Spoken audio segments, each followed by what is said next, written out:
Hey again YouTube, Nutjob with a Machete back with a review for you.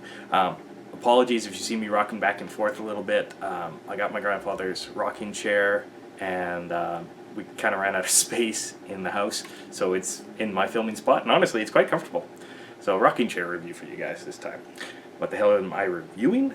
Well, this is something you've never seen on my channel before. I'll explain the reason why right after I show it to you. These are cheap shots. This is Cold Steel's cheap shots. They are plastic arrowheads. Really inexpensive plastic arrowheads. So why the hell haven't you seen archery stuff on my channel before? I'm a middling archer at best. I'm okay. I can hit the target from a reasonable distance, but my groupings are, within a handspan, rather than, say, within a quarter like I can do with a rifle. So that's kind of why I haven't shown it to you before. Plus, truthfully, a lot of the stuff for archery can be very expensive, which is why when these came out, I was actually pretty happy because I could pick these up. They come in a few different packs, like you can get 10 packs or you can get 50 packs. This is the 10 pack of 100 grains, which is this little guy here. Or you can get 10 packs or 50 packs of the 125 grains, which is this guy here. The main difference between the two of them, other than the different weight, is one is much longer and pointier. This one is painful to poke like that, but this one actually feels dangerous to do so. And in fact, this is the 125 grain. Not much difficulty poking through. Let's see about the 100 grain. Little more difficult to poke through. So obviously the 125 grain is a little bit sharper at the point. Now, what Cold Steel's done is they've created serrations. Rather than having a single cutting edge, they've got serrations on it. It's on both. And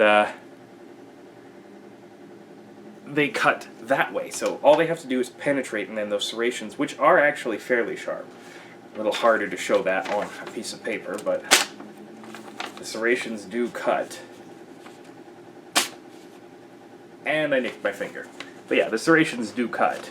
Actually better than, say, the FGX Scan-Do, where you saw the serrations on that. These ones are hard plastic, so the serrations actually cut a little bit better. So these aren't the exact arrowheads that I pulled out of the target. I did shoot a few different times at a few different targets, and I'll tell you about that after you can see the one meat test I really want to show you.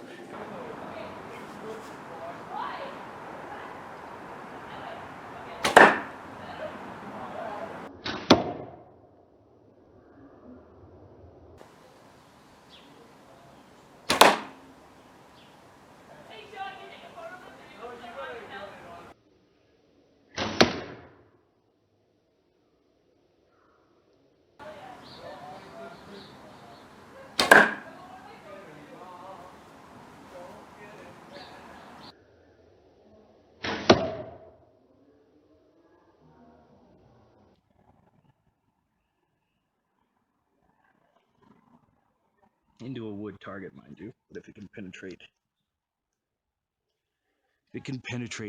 this meat and this, by the way, the meat's still kind of frozen. I would hypothesize it should be able to get into lung or major artery.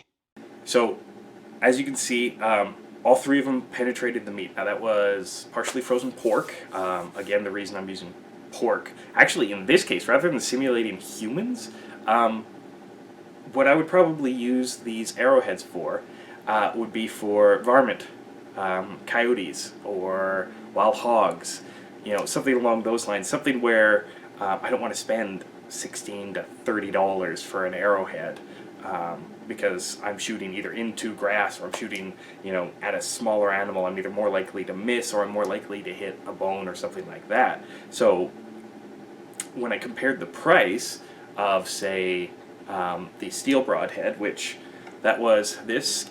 It's an Eskimo 160 grain. I think it's an 1.5 inch wide wound channel. I chose that because it's about the same length and width of the 100 grain. Kind of see them side by side. And yes, these are the ones that I pulled out of the target. It took me 15 minutes to get each one of them out of that wood frickin' target. And in fact, with this guy, the 125, I had to drill little holes around it to kind of relieve the pressure and wiggle it out.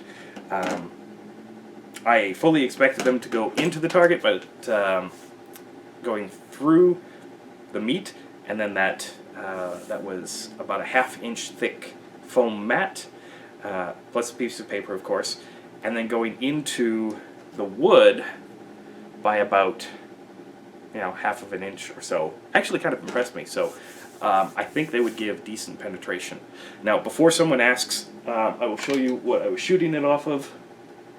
So this is my Sage takedown recurve. It is only a 45-pound bow, 62-inch limb. It was a gift. That's why you've never seen a review of it. I try not to review gifts because I think it's insulting to the person who gives you the gift. I'm trying not to drop my bow off the side here. But yeah, that's what I shoot.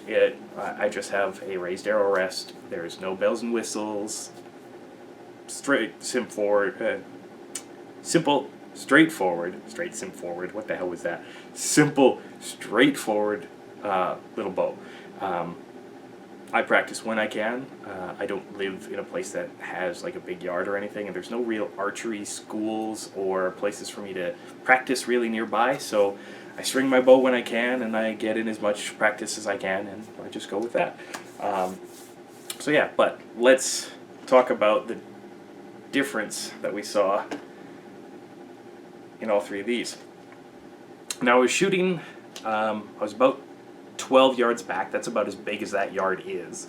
I'll admit I was a little worried. I was shooting between my cameras, so a little bit worried on that, but thankfully my target grouping was still, my hand span. So, but each of these three did really well. Penetrated all the way through the meat. Gave a similar wound channel. The wound was a little bit thicker on these two because the arrowhead is thicker, right? Like this is a bit more like a flying razor blade, and these are a bit more like obsidian. The closest I can come is these are like glass arrowheads. They're thicker, stronger, but you do have to be careful. These will snap off. The threaded plastic bit that goes into the arrow shaft, that will snap off, where of course the steel will take a little bit more of a beating. They did perform actually really well. The Eskimo, the 125 cheap shot, and the 100 cheap shot, they all actually had very similar wound tracks, very similar penetration into the target. That's my axe throwing stand. Very similar penetration into that. Difference of millimeters, I would say. And that axe throwing stand is end grain 4x4s stacked and then compressed together, and that's what I throw my axe and my knives into. So for them to all perform similar, I'm actually quite impressed. Yeah, there's not really much else I can say. I'll put the specs and everything of the 125 and the 100 grain down below, and yeah, I mean, for the price point, I got this and this, 10 of each, for $12.95 a piece plus shipping and handling and taxes, where that's the cost of about one of these at my local outfitters. So I'm actually kind of impressed to get 10 of these for the price of one of a regular normal broadhead. Now, of course, regular broadheads can go up and up and up and up, but yeah, that's about it. I mean, what I should probably show is whether or not there was any damage extracting them. I mean, honestly, these things can be reused, near as I can tell. you just have to file down the burrs a little bit. The burrs on here and the burrs on this one came from extracting them out of the target. They were in there pretty tight, so I just took a rubber mallet and tapped them from either side and then pulled them out that way. But they can be reused. Cold Steel even did a video on how to fix them afterwards. I'll put a link to that below too. And that's about it. I mean, this is kind of my first foray into showing you guys archery stuff. Obviously, I don't have a lot of knowledge on, you know, hunting with the bow, or even honestly shooting the bow very, very well.